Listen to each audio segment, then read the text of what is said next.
y de parte de Jesucristo, el testigo fiel,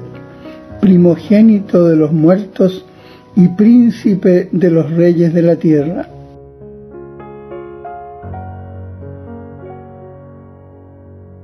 Cuando se lee esta frase, se apodera cierta confusión en la mente del lector poco formado. Surge como una duda y, lógicamente, este interrogante. ¿Pero no hay aquí un error o contrasentido? Por cuanto el primogénito es Adán, primogénito en la vida de la gracia, de tal suerte que a Cristo se le llama nuevo Adán o segundo Adán, y por otra parte, aunque se excluya al primer hombre por haber decaído de la vida sobrenatural y permanecido tal hasta los 33 años de Cristo, y a su madre María se la llama primogénita por palabra de la sabiduría, al haber sido concebida y haber nacido con plenitud de gracia antes de Cristo su Hijo. No existe error ni contrasentido. Adán es el primer hombre, mas no el primogénito, no habiendo sido engendrado por padre ni madre, sino creado directamente por Dios. Jesús es el unigénito del Padre, del que es a la vez su primogénito. El Verbo fue engendrado por el pensamiento divino, que no tuvo principio, como tampoco Él lo tuvo. Él es, por tanto, como Dios, el primogénito absoluto. Y es también el primogénito como hombre, bien que nacido de María, llamada a su vez primogénita por la sabiduría y por la Iglesia, porque, por la paternidad de su Padre Dios, es el verdadero primogénito de los hijos de Dios, no por participación, sino por generación directa. El Espíritu Santo descenderá sobre ti, y el poder del Altísimo te cubrirá, por lo que el santo que de ti ha de nacer será llamado Hijo de Dios. Primogénito, pues, por más que con anterioridad a él la madre fuese cantada,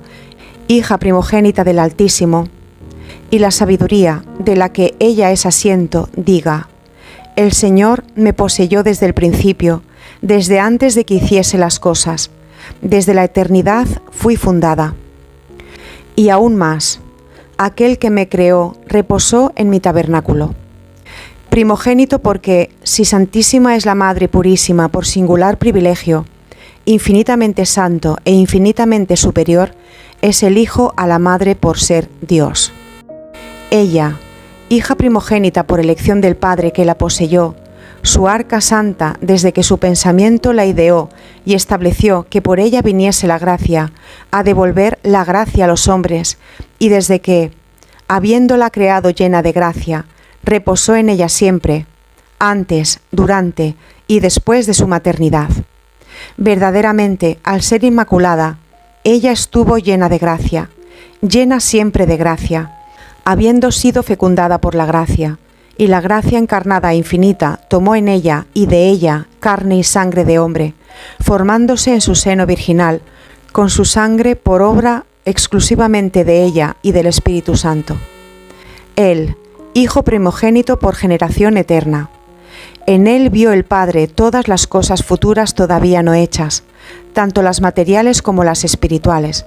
porque en su Verbo veía el Padre la creación y la redención, ambas llevadas a cabo por el Verbo y para el Verbo. Misterio admirable de Dios. El inmenso se ama, no con un amor egoísta, sino con un amor activo, potentísimo, o mejor, infinito, y por solo este acto que es perfectísimo, genera su Verbo en un todo igual a Él, Padre, a excepción de la distinción de persona. Porque si Dios es uno y trino, o sea, una unidad admirable, diremos así, de las tres caras, para hacer comprensible la explicación a los indoctos, es asimismo verdad de fe, que cada una de las caras son bien distintas, esto es, que teológicamente hay un solo Dios y tres personas en un todo iguales en la divinidad, eternidad, inmensidad y omnipotencia, pero sin confundirse entre ellas, antes siendo completamente distintas, y así una no es la otra, y con todo no son tres dioses, sino un solo Dios, que por sí únicamente dio el ser a cada una de las divinas personas, engendrando al Hijo, y por esto mismo dando origen a la procesión del Espíritu Santo. El poder lo ve y hace todo mediante la sabiduría y la caridad, que es el Espíritu Santo, llevando así a cabo sus obras más grandiosas, como son la generación y encarnación del Verbo, la creación y deificación del hombre, la preservación de María de la mancha original, su divina maternidad y la redención de la humanidad decaída. Todo lo ve y lo hace por mérito de la sabiduría, o sea, por medio de aquel que existe con anterioridad a todas las cosas hechas y que, con todo derecho, puede llamarse primogénito. Cuando la creación, que existe desde hace milenios y desarrolla su vida con las particulares formas y naturalezas que Dios quiso fijar para ellas, aún no existía, Él, la palabra del Padre, era ya, y por su medio, todas las cosas que no eran y que por tanto, al carecer de vida, se hallaban como muertas, fueron hechas y de este modo tuvieron vida. La palabra divina las trajo al ser del caos, en el que desordenadamente e inútilmente se agitaban todos los elementos. La palabra divina ordenó todas las cosas, y todas ellas vinieron a ser útiles y vitales, llegando al ser la creación visible y sensible, regida por leyes de perfecta sabiduría y un fin de amor. Porque nada se hizo sin un fin de amor y una ley de sabiduría. Desde las gotas de agua recogidas en las cuencas hasta las moléculas agrupadas para formar los astros que proporcionan luz y calor, desde las vidas vegetales preordinadas a nutrir a los animales, y estos a servir y satisfacer al hombre, obra maestra de la creación, que por su perfección animal y racional, y más que nada, por la parte inmortal encerrada en él, soplo del mismo eterno, y predestinado a tomar su origen, para satisfacer a Dios y ser para Él motivo de júbilo, porque Dios se alegra a la vista de sus hijos. Todo fue hecho por amor. Un amor que, de haber sido siempre fielmente comprendido, no habría dado lugar a que la muerte y el dolor hubiesen hecho dudar al hombre del amor de Dios hacia él. La muerte, entre las muchas cosas que hizo Dios, esta no fue hecha por Él, como tampoco hizo el dolor ni el pecado, causa de la muerte y del dolor. El adversario fue el que los introdujo en la admirable creación, y por el hombre, perfección de la creación, que se dejó corromper por el enemigo y por el odio, vino primero la muerte de la gracia y después de la carne, y a seguido vinieron todos los dolores y fatigas consiguientes a la muerte de la gracia en Adán, en su compañera y en todos los descendientes de los dos progenitores. ¿Cómo se puede decir que Jesús es el primogénito de entre los muertos, si nació de mujer descendiente de Adán? Y a mayor abundamiento, si bien la madre lo engendró por obra de fecundación divina, ¿no es a su vez claro que ésta nació de dos que, aunque justos, se hallaban tarados por la mancha hereditaria que, desde Adán, afecta a todos los hombres, mancha que priva de la vida sobrenatural? Estas son las objeciones de muchos. Doblemente primogénito es Cristo desde su nacimiento, porque nació cual ningún otro hombre lo hizo, dado que, cuando le nació Adán su primogénito, Adán ya no podía engendrar hijos sobrenaturalmente vivos.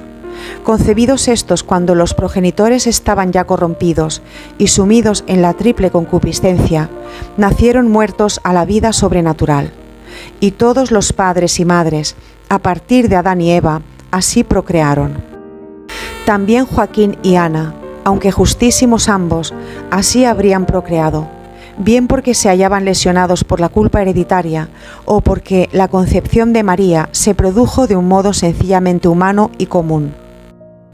Lo único extraordinario en el nacimiento de María, la predestinada a ser Madre de Dios, fue la infusión, por singular privilegio divino, concedido en atención a la futura misión de la Virgen, de un alma preservada de la mancha original, única alma de entre las de todos los nacidos de hombre y de mujer que habría de ser inmaculada. Por el contrario, Cristo, nacido de María, es primogénito de un seno inviolado espiritualmente, dado que María, fiel a la gracia, supo ser lo cual ninguna otra mujer a partir de Eva, no habiendo conocido, no digo la más pequeña culpa venial, pero ni siquiera le alcanzó la más leve tempestad que turbara su estado de perfecta inocencia. Y su equilibrio perfecto, por el que su entendimiento se hizo siempre dueño de la parte inferior, y el alma de su entendimiento, como acaeció en Adán y Eva, hasta que se dejaron seducir por el tentador. Y es primogénito de un seno inviolado materialmente porque, siendo Dios el que la hizo madre, como también el que nació de ella, se hallaba por tanto dotado del don propio de los espíritus de entrar y salir, sin abrir puerta ni remover piedra alguna, y así Dios entró en ella para tomar naturaleza humana, y salió de ella para iniciar su misión de Salvador, sin lesionar órganos ni fibras. Primogénito y único que nació así de la llena de gracia, el viviente por excelencia, aquel que habría de devolver la vida a todos los muertos a la gracia. Nació, no del hambre de dos carnes, sino del modo que habrían llegado a la vida los hijos de los hombres de haberse mantenidos vivos a la gracia. Nada de apetito de los sentidos, sino amor santo hacia Dios, al que consagrar los nacidos en gracia, y amor desprovisto de malicia hacia la compañera, es lo que debía de regular el crecer y multiplicarse ordenado por Dios. Tan solo el amor no corrompido por la animalidad. Habiendo sido infringido este orden, Dios, para volver a crear al nuevo Adán, hubo de formarlo de mujer inmaculada, no ya con el fango que, subido en soberbia, quiso ser semejante a Dios, sino con los elementos indispensables para formar un nuevo hombre suministrados únicamente por la purísima y humildísima, tan humilde que, solo por esto, habría merecido ya llegar a ser madre de Dios. Y el primogénito de entre los muertos vino a la luz para llevar ésta a los que yacían en las tinieblas, la vida a los muertos a la gracia, sea que se encontrasen aún sobre la tierra o recogidos ya en los infiernos a la espera de la redención que les abriese las puertas del cielo. Y fue asimismo primogénito de aquellos que deben igualmente tornar vivos con su carne al cielo. Para él, nacido de mujer inmaculada y fiel a la gracia recibida, es plenamente cierto. Mas, respecto de María, que no hizo de la gracia un tesoro inerte, antes usó siempre activamente de ella, con un constante aumento de la misma, por su perfecta correspondencia a todos los movimientos o inspiraciones divinas. Aún solo por esto, no habríale sido de aplicación la condena de «tornarás a ser polvo», común a todos los culpables de Adán y por causa de Adán y de su compañera. Tampoco la Madre de Dios tornó al polvo habiendo quedado ella, también exenta de la común condena, al estar sin mácula, y porque no era conveniente que la carne que había sido arca y terreno, que contuvo al Verbo, y suministró al germen divino todos los elementos necesarios para hacer de él, el hombre Dios, llegar a convertirse en podredumbre y polvo. Mas la Madre pasó de la tierra al cielo muchos años después que el Hijo, por lo que únicamente Jesús es y continúa siendo el primogénito de los que resucitan de la muerte con su carne, puesto que Él, tras la suprema humillación y total inmolación, por su completa obediencia a los quereres del Padre, recibió la suprema glorificación mediante su resurrección innegable, porque muchos, y no todos sus amigos, vieron su cuerpo glorificado y más aún, le vieron ascender tras el obsequio de los ángeles que quedaron después para dar testimonio de estas dos verdades. ¿A qué buscar entre los muertos al viviente? Ya no está aquí, ha resucitado. Lucas 24, del 5 al 6, y asimismo Mateo y Marcos. Resucitado, se transfiguró con tal belleza que María de Magdala no le reconoció hasta que él se dio a conocer. Y también, ¿por qué estáis mirando al cielo?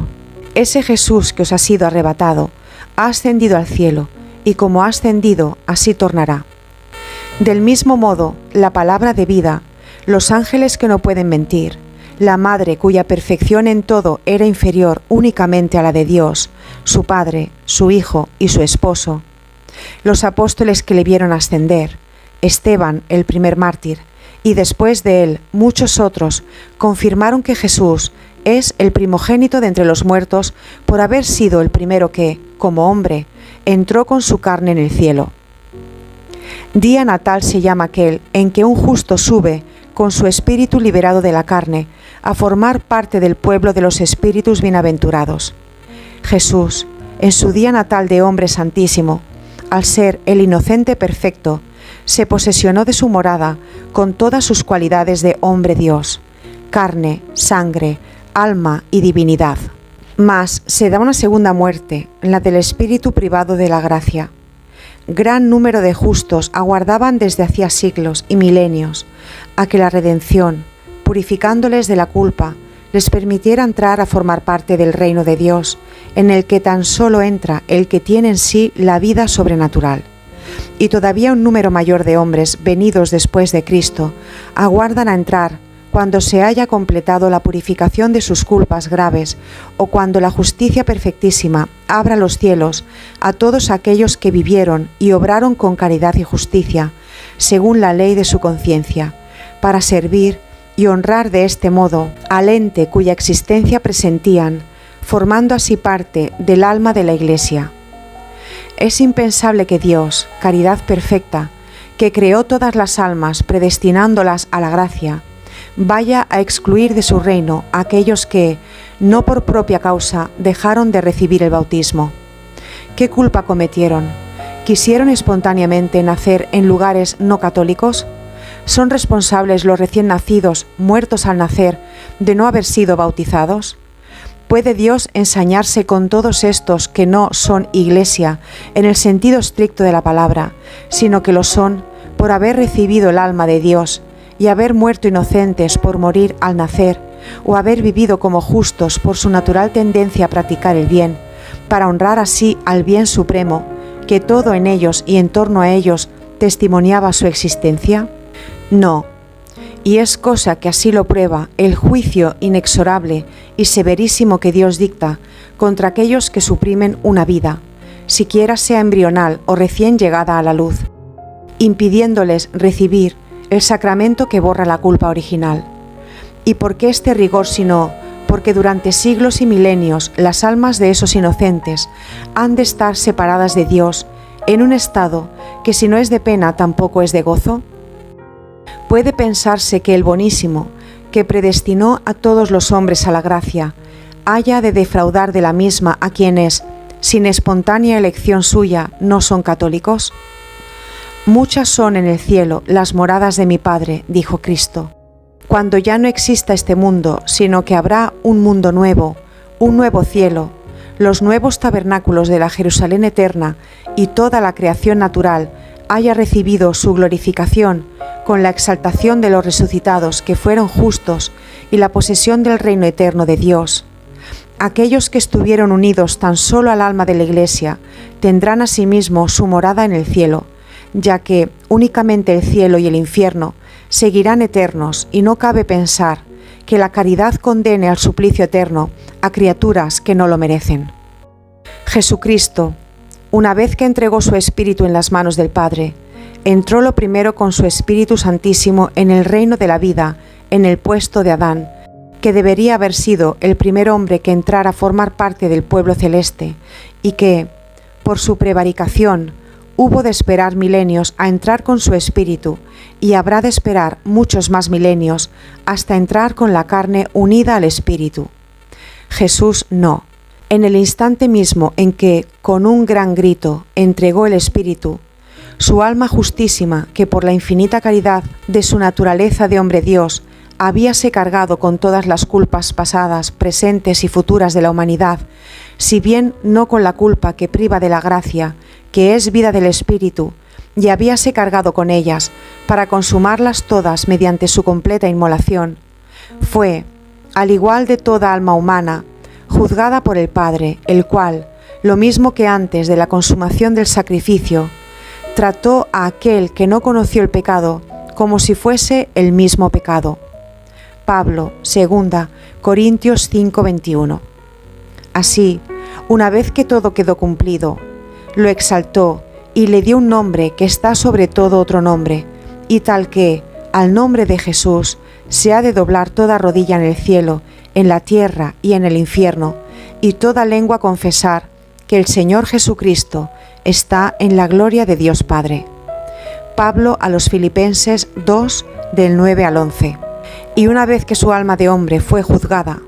alma que alcanzó la perfección, al momento se gozó en el Señor y descansó en él hasta que, unida al cuerpo hizo del viviente, al que dieran la muerte, el glorioso resucitado, el primer glorioso resucitado, incluso con la carne, el primer hombre nacido para el cielo en cuerpo y alma, primicia de los resucitados, promesa de resurrección para los justos y prenda de la posesión del reino, del que Él es el Rey y heredero primogénito. Es siempre al primogénito al que se entrega la herencia del Padre, la herencia que Él estableció para sus hijos, y para que todos los hermanos de Cristo tuviesen parte en esta herencia eterna, santa y real, Él se la lega mediante un santo testamento escrito con su propia sangre, y para que los hombres tomen la parte que les corresponde en el reino que el Padre le dio y Él aceptó para dárselo a los hombres sus hermanos, se dejó matar, ya que tan solo la muerte del testador confiere valor al testamento. Pablo, Hebreos 9, del 16 al 17. Jesús, el primogénito de las múltiples primogenituras, tomó así posesión en primer término del reino en el que es Rey de Reyes y Señor del siglo eterno, conforme al querer del Padre, de aquel que es el omnipotente, el Alfa y Omega, el principio y el fin, el poder, la sabiduría y la caridad, de aquel que sabe todo lo que hace y que todo lo que hace lo hace con perfección y con un fin bueno, y que por esto engendró a su Verbo, y llegado el tiempo le dotó de una carne para que fuese inmolado. Y después, tras haberlo resucitado y exaltado, puso en sus manos traspasadas todo poder de juicio, a fin de que cuantos le vean, lo mismo quienes materialmente le crucificaron, que los que lo hicieron ofendiéndole con sus pecados, se batan el pecho una y otra vez, tanto en el juicio particular como en la aparición final de Cristo Juez, porque así se haya establecido y así será.